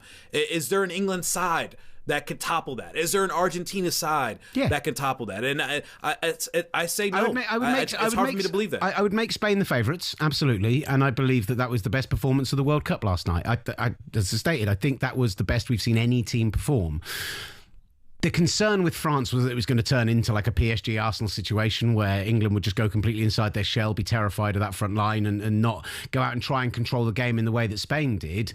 At the same time, Spain, for as brilliant as they were last night in the way they controlled the game, the way they passed France to death and took it past them, they controlled it by controlling the midfield, and England have a good midfield. That is the one area that actually we do have a strength beyond the fact that we've got Can you Harry control the Kane midfield against Spain? I don't think we have to control Is it a good enough midfield? I think we just have to be better than France were by a significant amount, and I think we can be that. But I know someone who's going to have an opinion on that, and that is Troy Deeney, and he joins us in just a moment here on the S Word, sponsored by Calci. We're going to break early. We're going to get as long with him as possible because he's already in the waiting room. He's chomping at the bit. He's here and ready for us. So Troy Deeney up next here on He's ready for you. It's Troy, by the way. Troy Deeney. From kickoff to the full-time whistle, talkSPORT presents the S Word.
presents the S Word. Get your full-on football fix from across the football galaxy.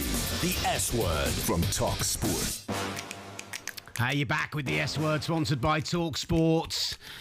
Coming up to the end of the show, a show in which we have lauded Spain, in which we have lambasted France, in which we have got a differing opinion over what's going to happen between England and Argentina tonight. But a man who will be short of no opinions whatsoever, Will Gavin, here in London, the great Master Tisfatsion out in Los Angeles, and bridging the gap between the two of us out on the East Coast. Let's welcome in the wonderful former Watford captain, Troy Deeney. Troy, how are you, sir?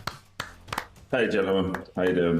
This is going to be our thing now, the clapping. It's going to be our thing. 100%. Oh, of course. It's been our thing. We got to make sure you feel nice, warm, comfortable, because apparently there's been some beef that I'm trying to catch up on. I don't know what the deal is. Oh, you're throwing it straight in there, are you? Let's get straight to it. Come on, I'm the official. Come on. Ring the bell. Ring the bell. Yeah, I'm a bit disappointed in my boys, my talkSPORT boys, coming for Mr. Mike Grella, because I think in a world now where any and everyone can have a conversation, and we know this better than most guys, right? That clips are made in a way to put a negative point of view as opposed to a full point of view.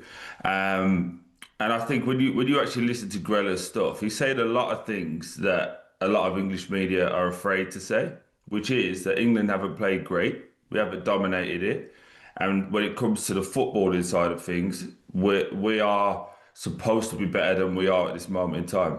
Now, the problem I have with that is that me as an English person sitting next to him, and my patriotism wants to absolutely strangle him, even though he's one of my good friends, I can't disagree with that. What I then have a problem with is this whole, who are you to say it? Do you know what I mean? When we start going, how can you say that about us? But our job in the media, you guys included, is to have an opinion on everything.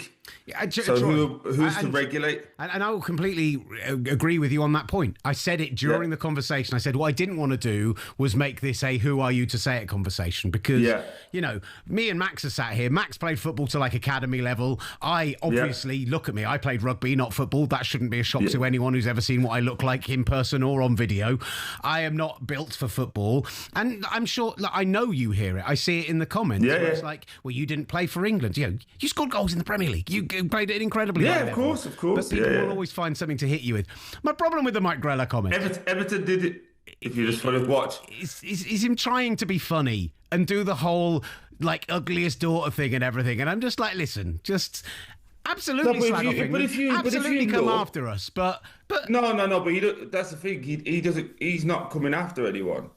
He's just trying to give you an analogy. If you actually look at his whole career, that's what he does. He gives you analogies to make it easier for the. Remember, you got to remember the audience he's talking to is an American audience. Not all of them understand the nuances of football, the tactical bits. So he tries to break it down in a way that everyone can understand. And he's a very funny individual. So for me personally, I just think it's a way that we do in general in English media, right? On the show, on talkSPORT in general, someone doesn't say something, it gets played on another show and they hammer each other. You all work in the same company. We're all doing the same thing.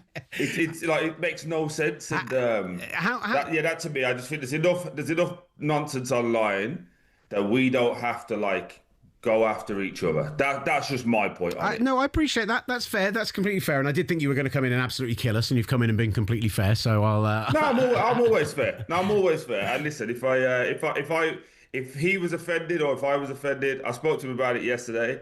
I won't say what he said, but no, we're both the same. Fat ginger and what's he saying? No, he's he's like, okay, I didn't mean to offend. I'm just giving my opinion. And the sad thing about all of it is, he's the only person. He got crucified online for saying that Spain were better than France a week before.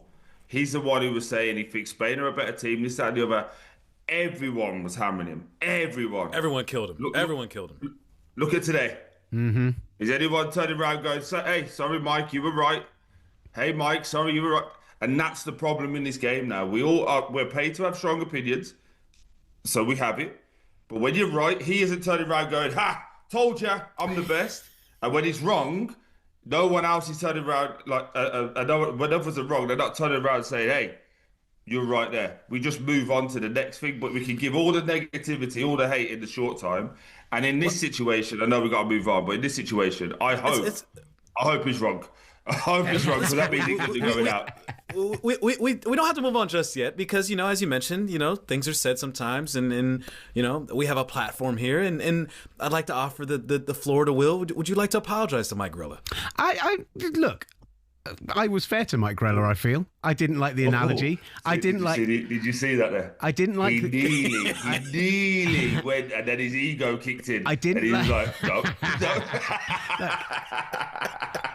It was probably harsh to point out your record for the likes of the Carolina Railhawks and the Long Island Rough Riders. That was probably unfair, and I will hold my hands up and say that was unfair, and I apologise for that. Yeah. I still didn't like the analogy, and I still think that if you're going to do the analogies, you know, we have the likes of that part is absolutely fair. But you know the best part about it when someone brings up someone else's career. Let him go through yours. Nobody. Do you know what I mean? Like, respectfully. It would be a short clip. Let's put it that way. Do you get my point? Like, extra time presenter from 2018 to. But this is another point though. Like, for example, now Everton have come for me. So I'm told. I don't do socials. Everton have come for me.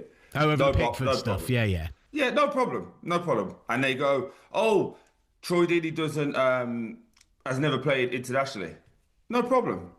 But the kid who made that, you've played for, your school football team. Do you get what I mean? Like, you can point out that somebody else isn't relevant to it, but then we'll log on and watch a Mark Goldbridge, for example, who's never played a game, and his opinion matters more because he says something nice. It's just a weird space we live in now. On this point, actually, Troy, it kind of leads us quite nicely to one of the things I wanted to talk to you about today, because I've already heard you on Drive talking about the Jude Bellingham situation after the game and the comments from Gabriel Clark, but the story has moved on a little bit, and I just wanted to get your reaction to Thomas Tuchel's comments to talkSPORT last night, because I thought he was really strong when he spoke to Fake or others. I haven't heard it. Sorry. Well, you can hear it right now. The magic of radio. Let's hear what Thomas Tuchel had to say when Faye mentioned those comments blowing up after the game. I wonder who blows these things up. Huh? Yeah. What do you expect of a player that just played 120 minutes and gave literally everything? If you shorten the comment of his coach, if you don't tell him that he was world class, if you don't tell him that he has world class actions, if you just cut all this and tell him, oh, your coach said you were sloppy, what do you expect? Of course, you get the comment that you get, and people try to create misunderstandings and cracks where no cracks are. We come from the same place. We come from being competitive, and I'm a competitive coach. I push this team to the limit, so I can understand what you expect of a player that just gave everything and stands there in front of a microphone in a flash interview. It's just what it is. But we're close as ever. You can see that on the field. Energy and mentality in camp is excellent through the last days, and we're ready to go for it tomorrow. So Tuchel comes out, completely backs the comments from Bellingham, doesn't necessarily give him any blame whatsoever, says they've spoken about it as well. This feels like the Tuchel-Bellingham man management that we saw pre-World Cup just continuing here. I actually think that this is going to probably prove a positive for these two. Yeah, I disagree with the take there on the man management, because if you remember when he left him out, and then he also said that his mom despises his actions or something like that. I may have got the word wrong, but I disagree on the man management part. I think these are two very hyper-focused individuals that have a goal of being winners. And the beauty of two winners is the end goal will ultimately be the same. It's just how they get there differs. So it doesn't matter how they get there because they both want to get to being a winner. Does that make sense? So you've got like Bill Belichick, Tom Brady. They're both winners. They both want to get to the end goal, but they do it in different ways. So I think that part's true. I think, again, media-based, and in the new world that we live in now, it's like, I think Gabriel Clark did some good questions there, but I think it was a little bit, I think if you asked him again, he'd probably want to give him the full context. But on the flip side to that, this is the new world, which for most people don't understand. ITV will be buzzing because that clips everywhere. The numbers, the social reach, all of that now is more important than the, let's say, the full integrity of the conversation. So it's a difficult balance, but I didn't think there was any problem with what both people said. I thought Thomas Tuchel has been saying exactly what we said anyway on CBS at that time, which was England are through, grafted, got the job done. They have done that 2 or 3 times this tournament, but they haven't played well once. Not one tactical game where you go, okay, here's a question to you guys. Again, day of the game, so I don't want to be too negative, so I'm trying to G myself up. But what do England do? Like, what are we? So when you talk about Spain, Spain are a passing possession-based team. They're going to kill you, right, with passing. They shut up shop, and then when they get their chances, they're ruthless. What do England do? A team that overlaps on the wings. The idea is to cross it in, but obviously we haven't seen whether it's you want Harry Kane or Jude Bellingham on the other end of that. We haven't seen too much of that. That's kind of my thought process there, and trying to find the numeral advantages on the wings and trying to take advantage of that and allowing your wingers to find some mismatches is what I feel is the best approach that they're trying to take. And you've got a false nine who drops back and trying to create things in the midfield to help give you guys a numeral advantage in the midfield is my thought process in terms of how England attacks. And I think you're right. That technically and tactically, that is how Thomas Tuchel has approached it. It's all about those trios and those rotations out wide, right? That's what he wants to see and wants to do. I don't think it's been hugely successful at major parts of the tournament, but actually when it has worked, it has worked really well. This is one of those intangible things, but what they have done consistently is stepped up and had big moments when they've needed to. And that's the key point, isn't it, right? The moments. So in the moments we've won because Jude's been fantastic, Harry Kane's been. It's been moments where two individuals have continually stepped up. Now again, I hope this doesn't happen. But what if they don't?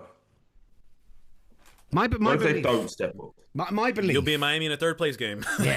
That's what's going to happen. No, but you understand, like everything we do, and this is where I personally get frustrated with like how we treat England, because our job in media is to mediate, is to call it through the middle, not get too high, not get too low, right? We can do obviously because we're human, but on the whole, be in the middle. So if England haven't played well, we're meant to go, don't worry about it, England won, we're great, it's coming home.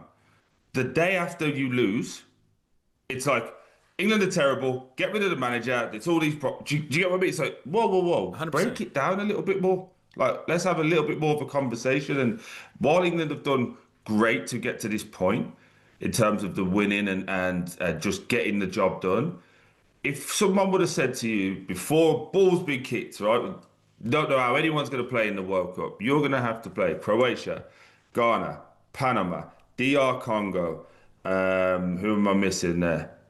Mexico, and then Norway. And then Norway. Every England fan goes, semi-final, no problem.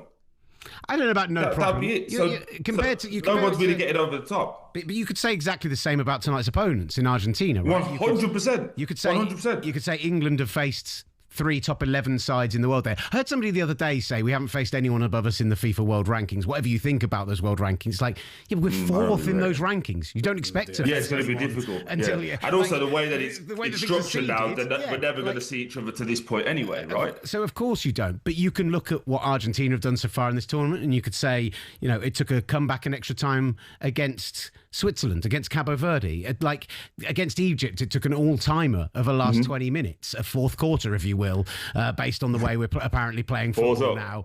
There you go. Come on. He's got Chris Whittingham in the building, so I know he's been spreading the forwards up propaganda. So. No, I've been shutting it down. Don't you worry. Yeah, good man. Don't worry. Good man. And so I look at tonight's game, and I look at two teams, neither of which have reached their potential yet, and I say, but England have done it in bigger moments in terms of who they've had to face. And I actually look at England compared to Argentina on paper, and I know that they've had moments as well. I know Julian Alvarez scores a brilliant goal in extra time and could do that again tonight. But Troy, I got to tell you, I've been looking at the way this game is set up, and I've been looking at the teams on paper, I've been looking at the performances so far, and if I'm trying to take my bias out of it, I still see a 2-goal England win. Like, I still believe that they are. Did you see what I said on Drive? I said we beat them 2-0. I read it out here. I'd read it out here right before you came on. I think we run all over them. The funny thing is, I've been calling and asking for like control of games for the last 4 or 5. Today, I don't want any control.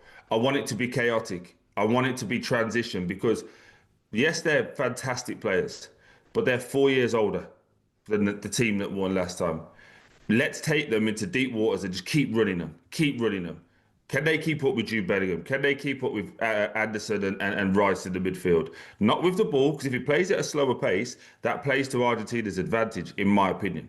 Run them, go wide, run them again. You make a mistake, don't worry, do it again, do it again, do it again. To the point where you've only got to get it right once. Because if we score first, now it plays into our advantage because they can't be slow.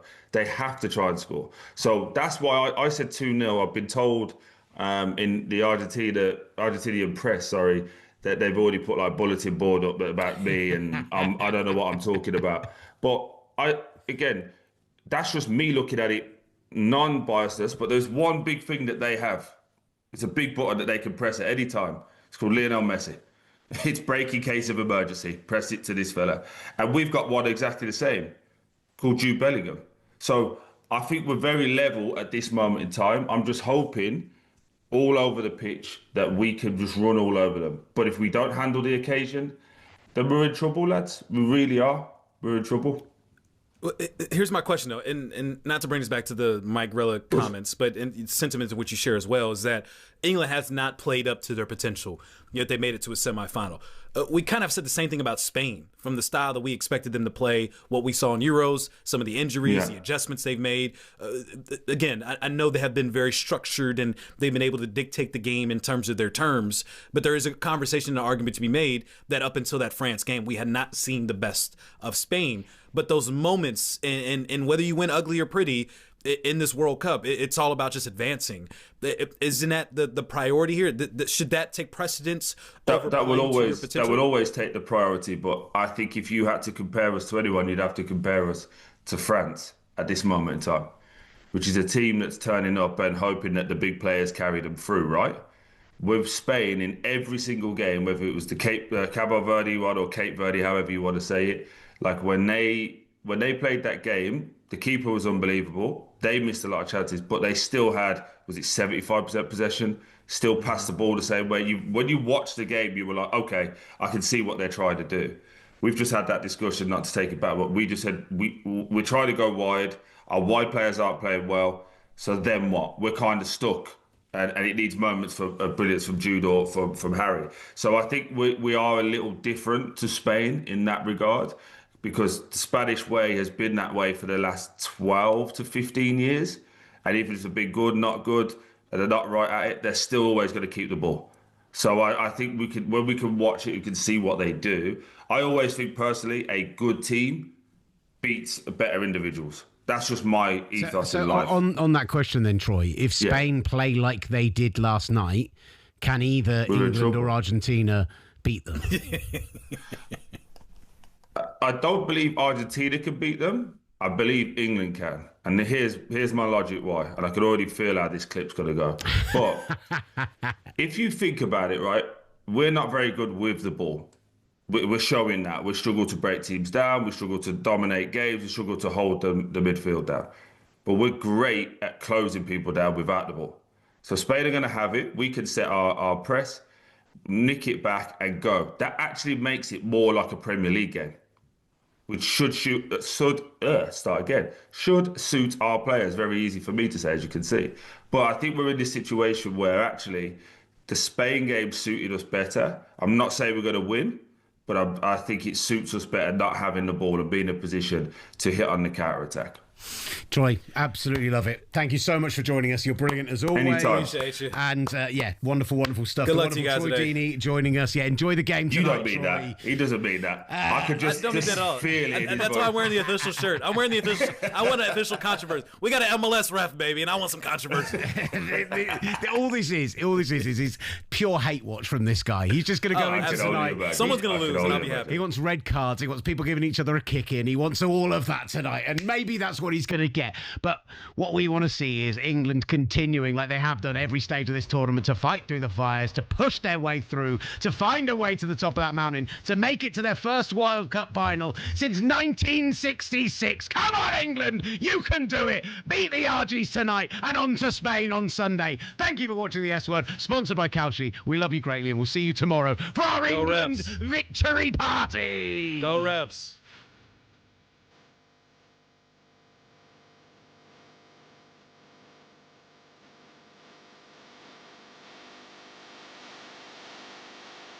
Big name reaction from both sides of the pond.